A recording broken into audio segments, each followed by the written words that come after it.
quanto tempo que fica sem o seu jogador. E aí eu te pergunto, quais são as opções, já que o Bruno Henrique não está muito afim de fazer a função de centroavante no momento? E essa não é informação em off, né? Ele mesmo falou na entrevista Exato. que conversou com o Felipe Luiz, que está à disposição para ajudar o Flamengo, mas que não quer jogar de 9, né, de centroavante. Palavras do Bruno Henrique depois do jogo contra o Racing na semifinal da Libertadores. Para a gente lembrar, o Pedro se chocou com o Sosa durante o primeiro tempo. Ele sentiu muita dor ali no braço, né, no antebraço, perto ali da região da mão também. Ficou sentindo essas dores, foi substituído no segundo tempo, passou por alguns exames e aí foi detectada essa fratura no antebraço. O Flamengo decidiu por um tratamento com imobilização no local, ou seja, sem cirurgia. Ele coloca uma órtese, né, uma espécie de tala no local, né, no antebraço. Essa órtese até passa um pouco do cotovelo, e aí ele fica com essa região imobilizada para evitar choque, evitar uma rotação do braço e evitar, obviamente, piorar essa lesão. E aí o Flamengo acredita que dessa forma ele vai conseguir calcificar ali o osso e se recuperar a ponto de voltar a jogar sem precisar passar por uma cirurgia. Em caso de não realização de uma cirurgia, e aí essa é uma informação extraoficial, né, o Flamengo não divulgou isso foi apurado pela Letícia Marques e pela Luísa Sá, setoristas do Flamengo no GE. Globo.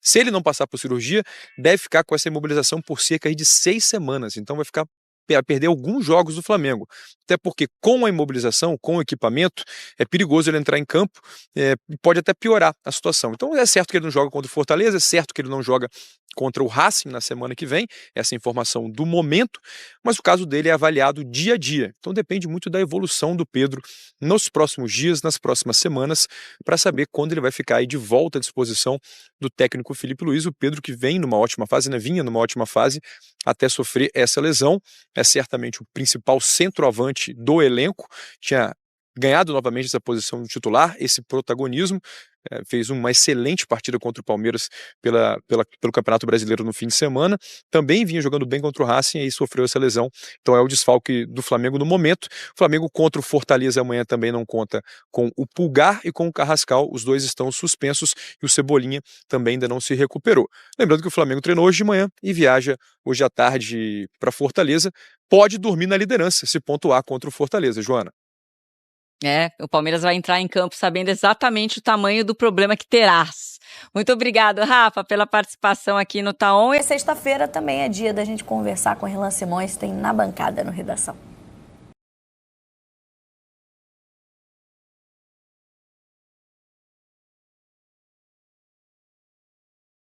Irlan, bem-vinda ao Redação sempre, bom dia para você.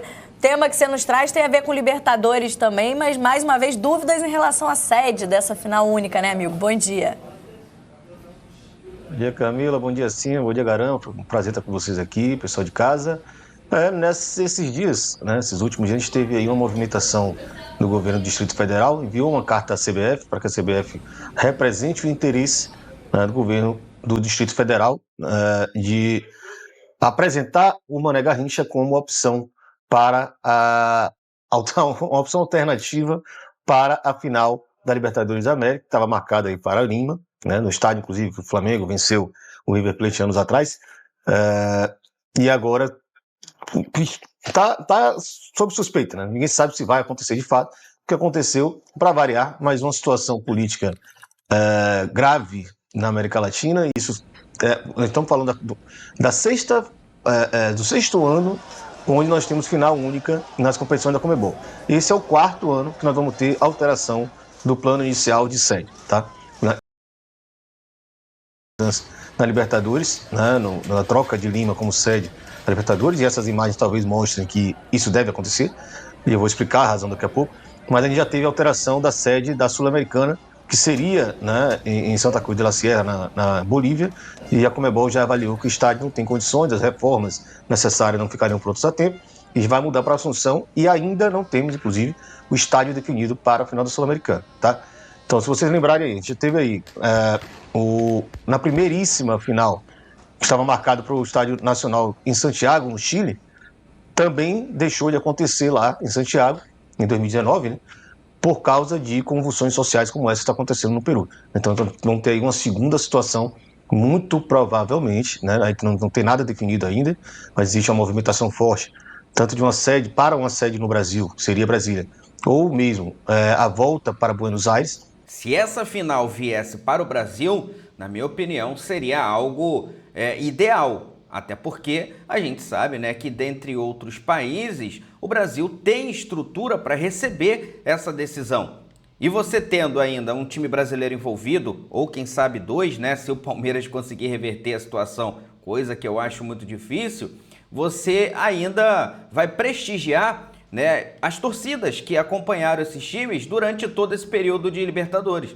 Agora, se você quer fazer uma final única em outro país, né, ali, país diferente, né, dos times envolvidos na decisão, cara, você tem que entregar um mínimo de estrutura. Imagina, se não está tendo estrutura para quem mora lá, imagina para quem é de fora. Então não tem condição nenhuma de você hoje comprar uma passagem e ficar nessa instabilidade de trocar de repente de país e depois o cara tomar um prejuízo financeiro. Então eu acho que a Conmebol ela deveria repensar esse lance de final única e, logicamente, né, se tiver que escolher uma final única, que não fique mudando, né, porque senão prejudica aqueles que se programaram, se planejaram para estar nessa decisão. Afinal de contas, não é barato você conseguir estar num evento, né, grande como esse. Existe essa possibilidade, de acordo com algumas apurações, a Conmebol espera a definição dos finalistas para poder tomar essa decisão, pensando na questão logística também. Mas o que acontece no Peru hoje é esse problema de ordem social, muitos protestos de várias ordens, né? Assim, teve uma presidente que não passou nem 2 anos no poder e foi destituída há 2 semanas, na entrada de um presidente interino, a Dina Boluarte. Ela já era uma presidente que assumiu o poder por causa do impeachment do presidente em exercício, que era o Pedro Castillo, que teria tentado ali um autogolpe e o Congresso derrubou. A Dina Boluarte assumiu em dezembro de 2022, era a governante em exercício.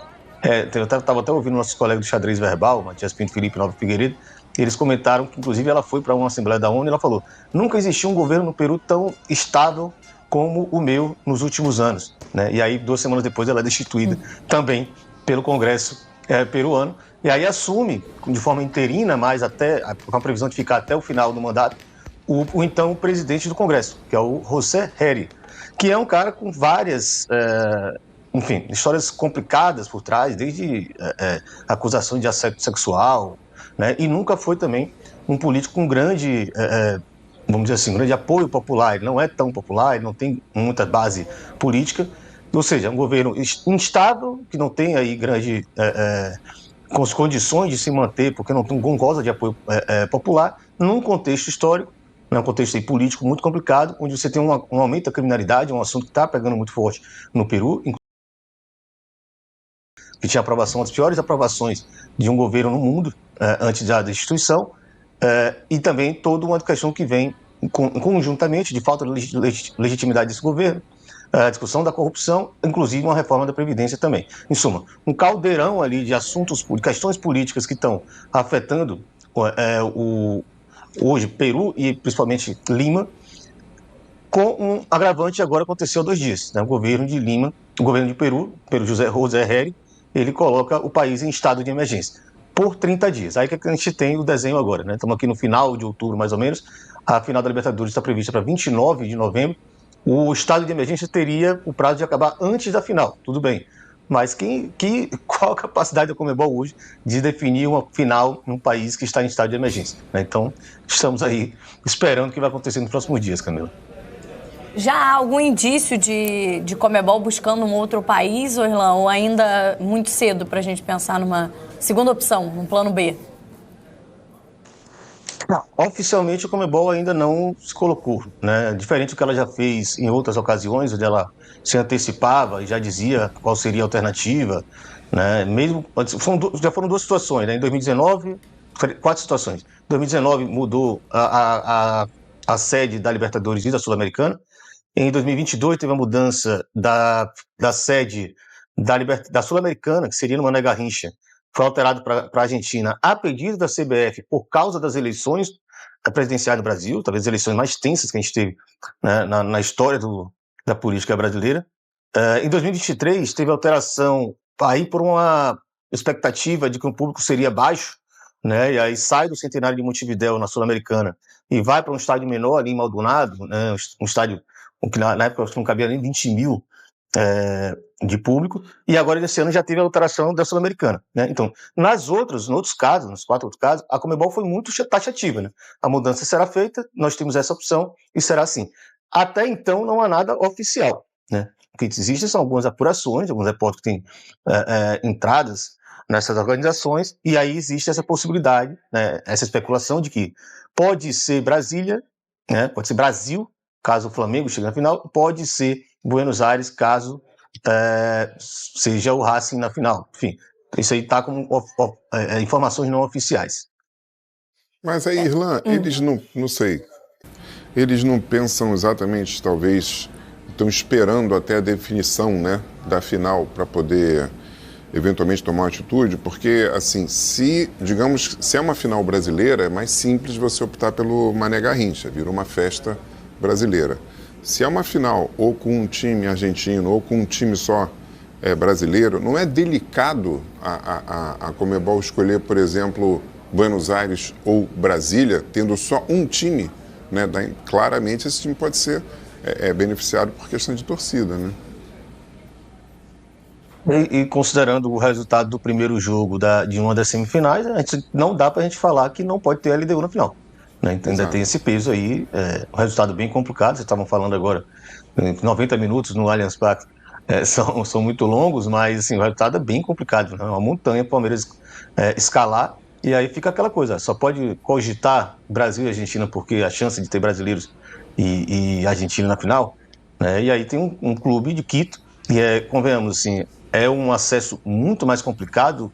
A gente teve uma final de Libertadores, né, em 2021, desculpa, eu não consigo não. Em 2022 foi Flamengo e Atlético Paranaense, que foi em Guayaquil, né, no Equador, e aí houve uma discussão muito grande sobre a cidade, o custo muito alto, né, que é um dos grandes problemas de final única, né? Eu vou dar a minha opinião, que eu sempre fui absolutamente contra finais únicas, né? Muita gente já frequentou finais únicas, acho que é uma maravilha, uma grande festa, etc. Eu, particularmente, acho que é uma grande injustiça com torcedores que acompanharam seus clubes do começo ao fim, além de ser um monumental desgaste em vários sentidos, tanto emocional quanto financeiro, que não convém muito numa realidade como a sul-americana.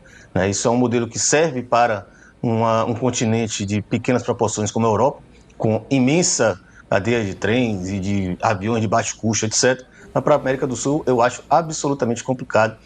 E aí se sai de Buenos Aires ou das principais cidades do Brasil, né, como tem sido recorrente, Buenos Aires, São Paulo talvez, nunca acontecia, mas Rio de Janeiro, Brasília, já é difícil de chegar. Né? Então todos têm acontecido algum problema nesse sentido, e esse ano sobraria para o pessoal da LDU, né? Para onde é que eles vão conseguir se deslocar caso consigam chegar à final. Enfim, como a Conmebol consegue resolver isso sem, talvez, colocar em xeque a própria ideia de final única, mas eu acho que muito improvável. Já me disseram que isso daí não deve acontecer de jeito nenhum. Sabe, só um rápido comentário. Eu não encontrei até hoje nenhum argumento favorável a essa final única. Não, eu ia complementar. Não é que tenha mais argumentos para uma final em 2 jogos. Eu não encontro nenhum.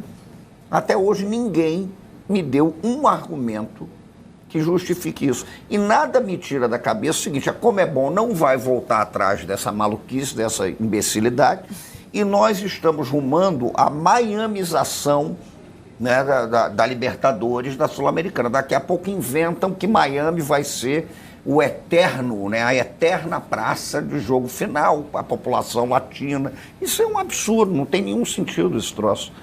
Quer dizer, eu sei que tem sentido, mas é melhor não falar aqui.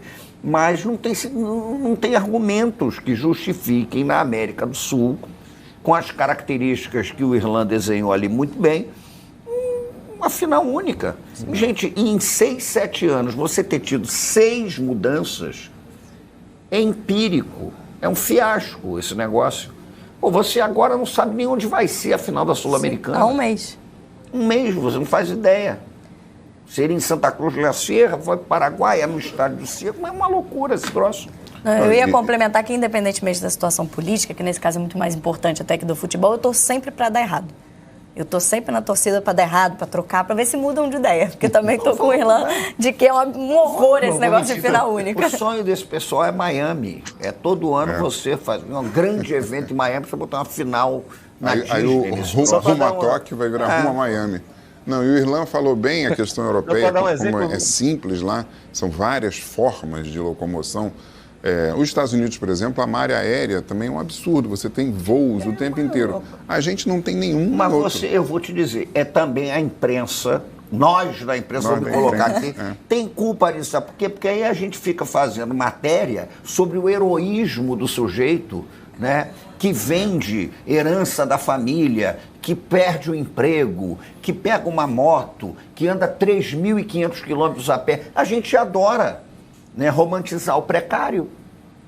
Ao mesmo tempo que a gente tem a consciência crítica, daqui a pouco surge, fulano está disposto a caminhar 5.000 quilômetros, vai atravessar a Cordilheira dos Andes a pé, né? Quase morreu, ele chegou, aí é matéria na televisão. Pô, o que há? Cara, isso é verdade. Se você olhar para os países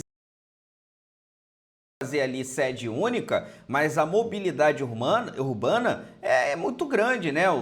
Você tem ali o tráfego aéreo muito bom, né? As rodovias são maravilhosas, você tem ali aqueles trens que levam de um país a outro. Cara, é espetacular tudo isso. Agora, querer fazer isso aqui na América do Sul, cara, você não consegue nem um voo direto de um país para o outro. Você tem que ficar fazendo ali um monte de escala, né? Você não consegue hospedagem em hotel, você tem que ficar se desdobrando, muitas das vezes não consegue comprar as passagens para todo mundo, aí vai um num voo, outro no outro. Cara, é uma loucura danada. Então eu acho que deveria ser repensada essa situação de querer romantizar essa dificuldade para você estar num jogo de futebol. Claro que não é um jogo qualquer, é um evento único, é espetacular, é um sonho para todo mundo, mas não precisa você sacrificar ao ponto de ter que perder tudo para conseguir estar nesse jogo. Então, cara, dá para você estar no jogo, logicamente, realizando esse sonho, mas sem ter que perder tudo, que nem ele tá falando, vender casa, vender carro, vender tudo e chegar lá e ainda ter uma experiência, às vezes, ruim, como muitas pessoas, às vezes, foram assaltadas no país, às vezes não conseguiram chegar até o lugar porque perderam o voo, perderam o hotel. Então, assim, eu acho que isso realmente tem que ser repensado, porque quem, no final das contas, está tomando esse prejuízo somos nós, torcedores. Ao mesmo tempo que a gente sabe que é um absurdo isso, a gente vai lá romantizar o precário. O cara pegou uma carroça, ele foi num carro de boi, ele atravessou os Andes. É uma loucura, gente, isso é uma loucura. Diga lá. Camila, só para fechar aqui, teve a história do menino do Boca, né, que vendeu o PlayStation, né? Coitado do menino. Teve que vender o pai vendeu o PlayStation dele para ele conseguir vir para a final da Libertadores. Aí perde, volta sem videogame, né? E, enfim, fica só a memória de que fez um grande esforço, que chegou aqui. Enfim, eu tô com o professor cima disso aí. Só para lembrar, a final da Sul-Americana sai de Santa Cruz de la Serra por questões de estrutura do estádio, né? A Conmebol faz uma vistoria e percebe que o estádio não tá legal. E aí já joga direto em Assunção, né? Porque, convenhamos, o presidente é paraguaio. Enfim, o Conmebol tem um estádio próprio lá no Paraguai. E aí, qual foi agora a grande questão? Falta um pouco mais de um mês para a final da Sul-Americana, não se definiu o estádio. Vai ser em Assunção, mas não se definiu o estádio. Por quê?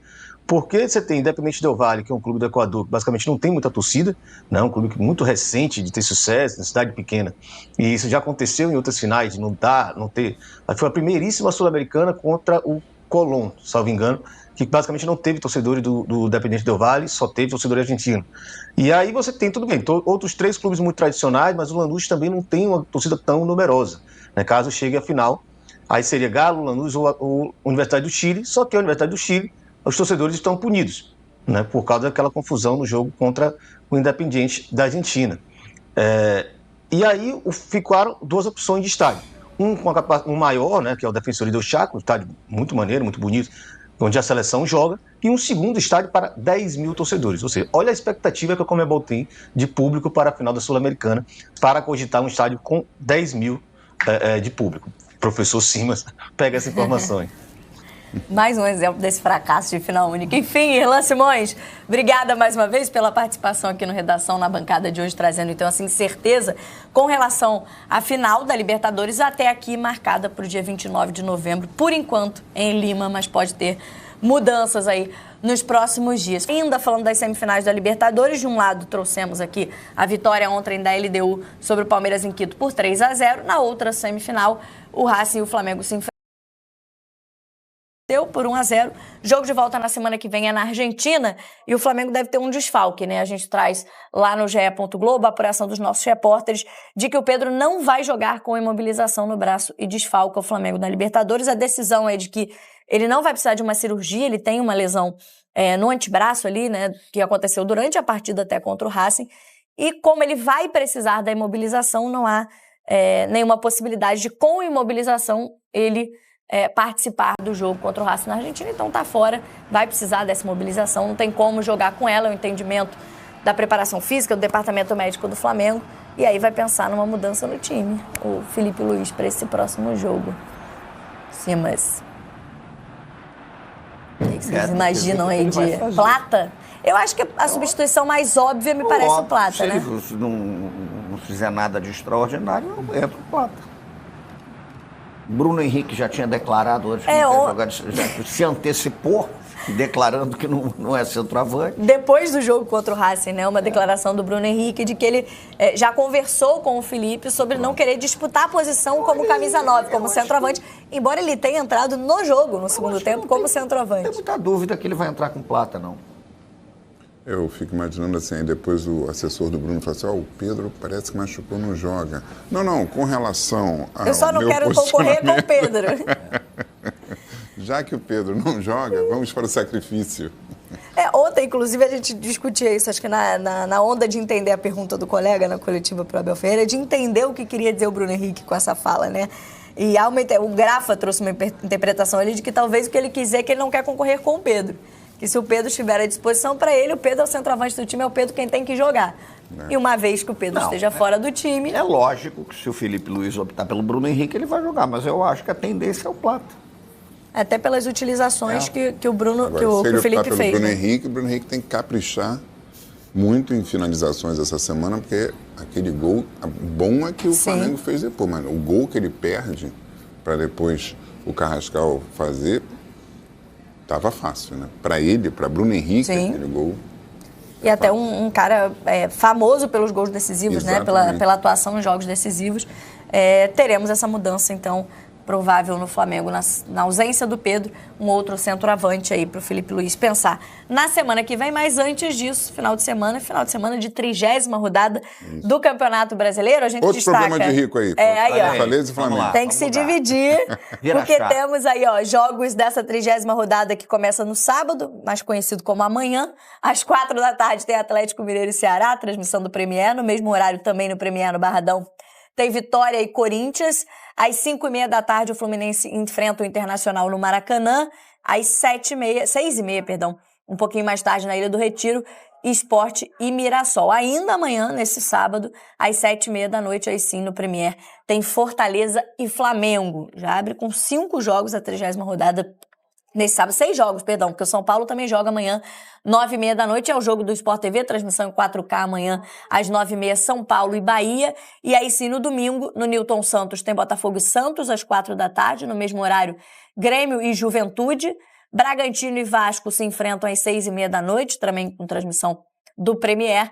E Palmeiras e Cruzeiro fecham a rodada, transmissão também do Sport TV, às 8h30, o último jogo dessa 30ª rodada, em que temos agora briga acirrada pela liderança, pelo título do Campeonato Brasileiro, principalmente entre Flamengo e Palmeiras, porque ali, o Palmeiras é o líder com 61 pontos, o mesmo número de pontos do Flamengo, mas tem uma vitória a mais, né? Tem 19 pontos e com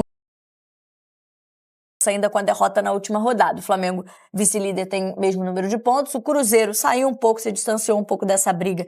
Tem 56, mas tem esse confronto direto contra o Palmeiras nessa rodada, né, no jogo de domingo. O Mirassol é quem fecha o G4 com 52 pontos. E aí essa briga tá boa, né? O Bahia tem 49, o Botafogo tem 46. Estão tentando também essa vaga direta na Libertadores, que pode virar um G7 se tivermos campeão brasileiro. Se Flamengo ou Palmeiras forem campeões da Libertadores, abre uma vaga a mais, vira G7. O Fluminense, nesse momento, é o 7º colocado com 41 pontos. Aí tem a briga do Vasco e do São Paulo e com um jogo a menos, bem lembrado. Ainda temos, né, os famosos asteriscos da tabela, que são times ainda com 28 e não 29 jogos. Ainda teremos, por exemplo, o Palmeiras pega o Santos 2 vezes, né? Pelo primeiro e pelo segundo turno. Os jogos acontecerão no mês de novembro. Fluminense e Ceará. Aí temos São Paulo e Red Bull Bragantino fechando a primeira página. Na segunda página, Corinthians e Grêmio com 36 pontos. Estão um pouquinho mais distantes da zona de rebaixamento, com 5 pontos. Mas tem uma briga aí que o Vitória resolveu botar de volta no campeonato. Ceará com 35, Inter com 35, Atlético 33 e Santos 31. O Vitória com 31 pontos venceu o Santos, igualou em número de pontos. Está a fim de colocar em disputa essa vaga aí para o Z4, para o rebaixamento. Juventude está numa situação mais difícil, com 26, assim como Fortaleza. E o Sport já se admitiu, né, pensar... O próprio Sport já admitiu pensar no ano que vem. Daniel Paulista pensar em 2026, porque é difícil não confirmar. E em breve, matematicamente, o Sport estará rebaixado. É uma rodada dedicadíssima para o Santos. Dedicadíssima. Porque o Santos joga fora de casa, o Vitória joga em casa. Se acontecer do Botafogo vencer o Santos e o Vitória vencer, o Vitória tem um jogo a mais, tudo bem, mas já passa na pontuação, então já joga uma questão. Até porque o jogo a menos do Santos é o Palmeiras, né? Que eu falei agora. E eu vou te dizer, a tabela do Santos é um inferno. Você vai olhar o que está faltando para o Santos, Flamengo aqui, 2 jogos com o Palmeiras, é complicado. Agora, eu vos pergunto, imaginando que vocês são da comissão técnica do Palmeiras, se o Fortaleza, eventualmente, animado que o Flamengo só está pensando em Libertadores, consegue um resultado positivo, aí você tem Palmeiras e Cruzeiro. Isso pode mudar o seu planejamento, sabendo que o Flamengo perdeu? Eu acho muito difícil, porque são 10 rodadas, né? Só um tropeço. Tem, os dois, Flamengo e Palmeiras, têm 10 jogos pela frente, porque tem um jogo a menos. Eu acho que poderia até mudar se o resultado em Quito não fosse tão contundente.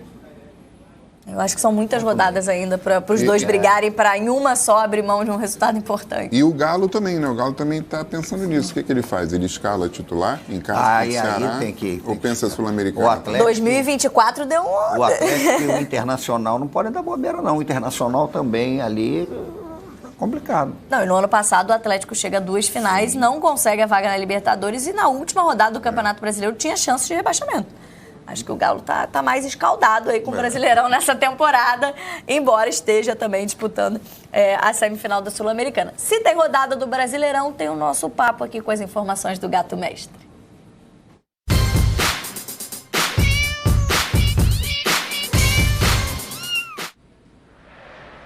Primeiro falando de Palmeiras e Cruzeiro, né? A formação que o Gato Mestre traz pra gente é a defesa do Palmeiras em casa, defesa mandante, jogando no Allianz, que menos sofre finalizações nesse Brasileirão. Não só no Allianz, porque nesse Brasileirão o Palmeiras também já jogou em Barueri, né? Enfim, mas é em casa, como mandante, que menos sofre finalizações nesse Campeonato Brasileiro.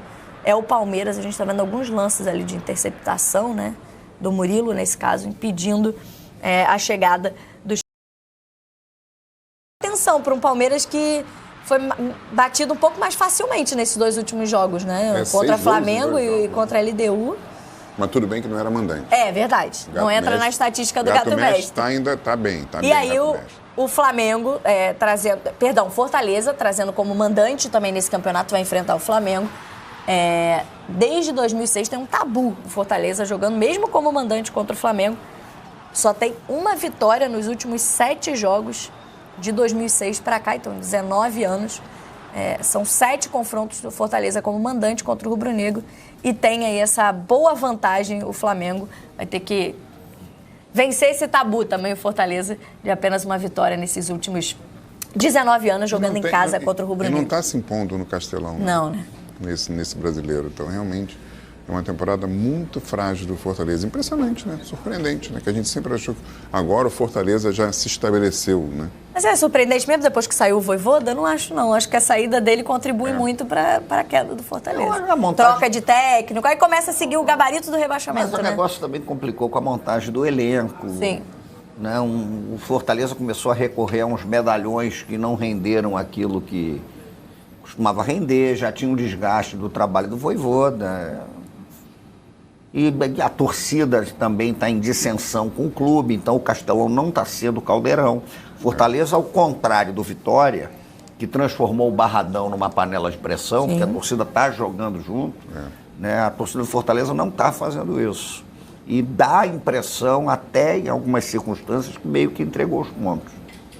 Tem esse desafio pela frente também aí o Fortaleza contra o Flamengo, já no terceiro técnico, né? Depois do Vojvoda apostou no trabalho do Renato Paiva e agora já no trabalho do Matias Palermo, pela primeira vez atuando como treinador aqui no futebol brasileiro. Então tá aí, meus amigos, agora é aguardar para ver o que vai acontecer neste confronto contra o time do Fortaleza. O Flamengo que simplesmente vai precisar de todo custo da vitória para, logicamente, né, tentar entrar na liderança do campeonato. Lembrando que o Palmeiras joga no domingo contra o Cruzeiro, o Flamengo joga no sábado. Se o Flamengo vencer o jogo, o Flamengo vai assumir a liderança do Brasileirão temporariamente e colocar ainda mais pressão para cima do Palmeiras nesse confronto do próximo domingo. Parceiro, o Campeonato Brasileiro tá pegando fogo. Em relação à final da Libertadores da América, cara, tomara que seja no Brasil. Lógico, Flamengo passando, né? Você tendo um time brasileiro envolvido, seria interessante, ainda que fosse em Brasília, você ter aí a final da Libertadores da América de 2025 do Brasil. Isso ajudaria muitos torcedores a conseguir estar nessa final. Mas lógico, isso tem que ser também analisado, porque tem muita gente que já comprou a passagem e essas pessoas não podem ser prejudicadas. Então, a Conmebol é que tem que dar um jeito e entender o que é melhor para os torcedores, tá? Vou deixar aqui os créditos para o canal do Sport TV, link deles na descrição do vídeo como forma de créditos. Vou pedir a você que não é inscrito para se inscrever no canal, ativar o sino e deixar o like. Daqui a pouco eu volto e trago mais novidades para vocês. Afinal de contas, isso aqui é nossa paixão, isso aqui é nosso amor. Fui, nação!